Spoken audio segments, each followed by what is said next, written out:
Hello students, NCERT गणित कक्षा 10वीं में आप सभी का स्वागत है। और आगे बढ़ते हुए आज हम करेंगे प्रश्नावली 6.2 का प्रश्न क्रमांक 5। तो इसमें एक आकृति दी गई है जैसा कि आप देख सकते हो, और बताया गया है कि DE समांतर OQ है। तो यहाँ पे आप देख सकते हो कि ये D से लेके E तक ये DE है।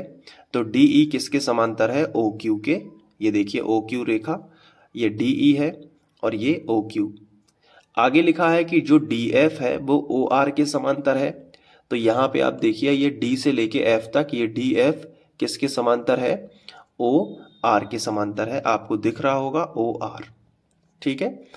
तो हमें दर्शाना है कि EF समांतर QR है, यानी जो E से लेके F तक की लाइन है ये किसके समांतर है? QR के समांतर है।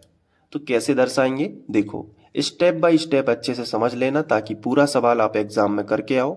सबसे पहले जो हमें दिया रहता है, जैसे हमें यहाँ पे पहली चीज ये दी गई है और दूसरी चीज ये दी गई है, इन दोनों से ही हम लोग शुरुआत करेंगे, एक एक करके ध्यान से देखना। सबसे पहले हम लिखेंगे दिया है, ठीक है, दिया है। अब क्या दिया गया है कि DE समांतर OQ।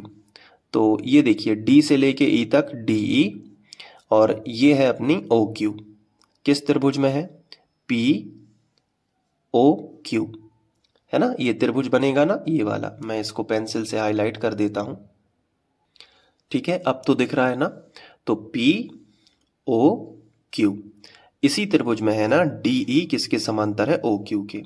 तो लिखना पड़ेगा कि त्रिभुज POQ में, त्रिभुज POQ में। अब त्रिभुज POQ में क्या है? DE समांतर है OQ। तो यहां पे हमने नीचे लिखा कि जो हमें दिया गया था DE समांतर है किसके? OQ के। जब ये समांतर होता है तो भुजाएं अनुपातिक होती हैं थेल्स के अनुसार। तो लिखेंगे तो थेल्स प्रमेय से, तो थेल्स प्रमेय से। तो हमने यहां पे हेडिंग डाल दी, तो थेल्स प्रमेय से। तो थेल्स प्रमेय के अनुसार क्या होगा कि DE अगर OQ के समांतर है तो PE बटे EQ, PE बटे PE के बटे में क्या हो जाएगा? EQ। क्यों होगा? मैं आपको बता रहा हूं कि कोई भी त्रिभुज है, कोई भी त्रिभुज है, अगर उसमें एक भुजा के समांतर कोई रेखा खींच दी जाए, जैसे DE BC के समांतर है ना, तो अगर कोई रेखा खींच दी जाए तो वो अन्य दो भुजाओं को समान अनुपात में विभाजित करती है। इसे थेल्स का प्रमेय कहते हैं। तो जैसे ये जहां से ये काट के इसने समांतर लाइन खींची है ना, तो ये इतना हिस्सा बटे इतना हिस्सा बराबर होता है इतना हिस्सा बटे इतना हिस्सा। देखो, यानी कि AD बटे DB बराबर हो गया किसके? AE, यानी AE बटे EC। सेम उसी तरीके से यहां पे भी आपको सोचना है कि जैसे DE OQ के समांतर है, तो DE ने इसको ये वाली भुजा है ना जो PQ, इसको E पे काटा है, और जो PO भुजा है ना इसको D पे काटा है। तो हो गए ना PQ के दो हिस्से, एक हो गया PE और बटे EQ बराबर होगा PD बटे DO। तो वही लिखना है। बताओ PE के बटे में क्या आएगा? तो PE बटे आएगा EQ। क्लियर है ना? बराबर है तो बराबर लगा दो, और PD बटे DO। तो यहां पे हमने लिख लिया कि PD के बटे में क्या आएगा? तो PD के बटे में आएगा DO, और इसको हमने समीकरण 1 बना दिया। अब हम दूसरी चीज लेंगे जो हमें दिया गया है। दूसरा क्या दिया गया है बताओ? तो हम लिखेंगे तथा दूसरी चीज हमें दी गई थी कि DF समांतर है OR के। तो यहां पे देखो, ये है DF और ये है OR। तो ये किस त्रिभुज में है? POR में। तो लिखेंगे त्रिभुज POR में, यानी पहले हमने त्रिभुज फाइंड कर लिया कि किस त्रिभुज में है, फिर वही चीज लिखेंगे जो दी गई है। यानी हमें दिया गया है DF समांतर है OR के। यही दिया गया है ना। तो जब समांतर है तो वही चीज यहाँ पे कि डी एफ के समांतर क्या है, ओ आर है, यानी कि पी डी बटे डी ओ बराबर होगा पी एफ बटे एफ आर। तो वही चीज हमने कर दी। तो यहां से स्टार्ट हुआ कि जब डी एफ ओ आर के समांतर है तो देखो त्रिभुज की एक भुजा के समांतर यदि कोई रेखा खींची जाए तो अन्य दो भुजाओं को समान अनुपात में विभाजित करेगी, यानी पी डी के बटे में क्या आ जाएगा, डी ओ आ जाएगा। पी डी के बटे में क्या आ जाएगा, डी ओ आ जाएगा। तो हम यहाँ पे लिख लेते हैं कि जो पी डी है इसके बटे में क्या आ जाएगा, डी ओ, और बराबर हो जाएगा पी एफ के बटे में एफ आर। तो यहां पे हमने लिखा कि पी एफ के बटे में आ जाएगा एफ आर, और इसको हमने बना दिया समीकरण नंबर 2। ये बात समझ आ गई। अब हमने समीकरण 1 व 2 की तुलना कर दी। तो हमने यहां पे लिखा कि समीकरण 1 व 2 से, अब इससे क्या फायदा हो गया, ध्यान से देखना कि समीकरण 1 में पी डी बटे डी ओ और समीकरण 2 में भी पी डी बटे डी ओ है। तो ये तो एक ही बात है। इसका मतलब ये और ये आपस में बराबर होना चाहिए। क्यों? क्योंकि पी डी बटे डी ओ के बराबर ये है और पी डी बटे डी ओ के बराबर ये है। तो ये जब दोनों पी डी बटे डी ओ के बराबर है तो ये दोनों आपस में बराबर होंगे, क्योंकि पी डी बटे डी ओ तो एक ही बात है। तो ये दोनों आपस में क्या है, बराबर है। तो पहले इसको लिख लो, पीई बटे ई क्यू,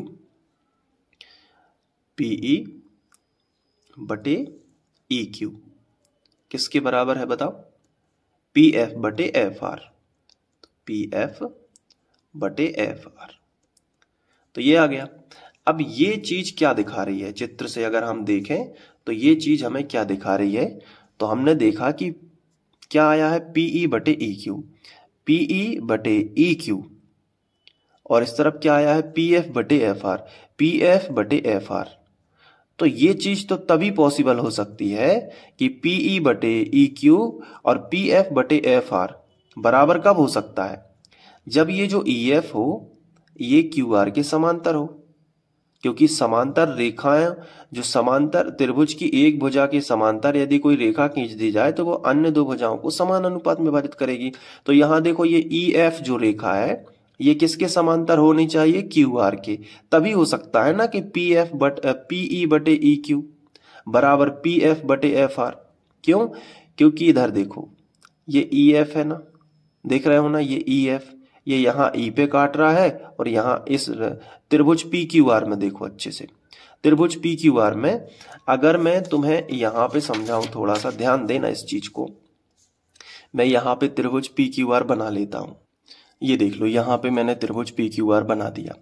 अब अगर यहाँ पे ई एफ जो लाइन है, इस चित्र से भी देखते रहना, ये जो ई एफ लाइन है बाकी का हिस्सा हटा दें, तो इतने पे बस फोकस करो कि ये क्यू आर के समांतर ई एफ तब होगी जब पीई बटे ई क्यू बराबर हो पी एफ बटे एफ आर। और यही सेम चीज तो आ गई है, यही सेम चीज तो आ गई है। इसका मतलब ये है कि जब हमें क्वेश्चन में ये आ गया है कि जो हम सॉल्यूशन कर रहे थे उसमें ये आ गया है कि पीई बटे ई क्यू बराबर है पी एफ बटे एफ आर, तो हम ये भी तो बोल सकते हैं ना कि ई एफ क्यू आर के समांतर होगी, तभी तो ये आया है। यानी थेल्स प्रमेय का उल्टा, जब हम अगर इस तरीके से बोलते हैं कि क्यू आर के समांतर ई एफ है, जब हम इस तरीके से बोलते हैं कि क्यू आर के समांतर ई एफ है, तो हम ये भी बोल देते हैं थेल्स प्रमेय से कि ये पीई बटे ई क्यू बराबर होगा पी एफ बटे एफ आर, ये बोल देते हैं ना। तो इसका उल्टा भी तो सही होना चाहिए कि जब पीई बटे ई क्यू बराबर हो पी एफ बटे एफ आर के, तो ई एफ समांतर होगी क्यू आर के। यही चीज आपको लिखना है कि जब ये आ चुका है तो इसका मतलब है कि जो ई एफ है वो क्यू आर के समांतर है। तो हमने लिखा इसलिए जो ई एफ है वो समांतर होनी चाहिए किसके, क्यू आर के। कैसे कह सकते हैं हम ये बात, थेल्स प्रमेय के विलोम से, यानी थेल्स का उल्टा, थेल्स प्रमेय के विलोम से। तो ये बात बिल्कुल सत्य है, थेल्स प्रमेय के विलोम से। तो उम्मीद है कि ये समझ में आ गया होगा, यही सिद्ध करना था। आप देख सकते हो क्वेश्चन में देखें तो EF समांतर QR यही हमें सिद्ध करना था। तो हम यहाँ पे लिखेंगे सिद्ध हुआ। ठीक है, अब आप नोट कर लो इसको अच्छे से ताकि नोट्स बना लो जल्दी से। तो यहाँ पे आप यहाँ पे लिखिए, इसके बाद यहाँ पे, इसके बाद ये हो गया। ठीक है, बाकी के वीडियोस देखना है तो प्लेलिस्ट लगा दूंगा यहाँ पे, तो क्लिक करके देख सकते हो। और आगे का सवाल हम नेक्स्ट वीडियो में करेंगे। Thank you.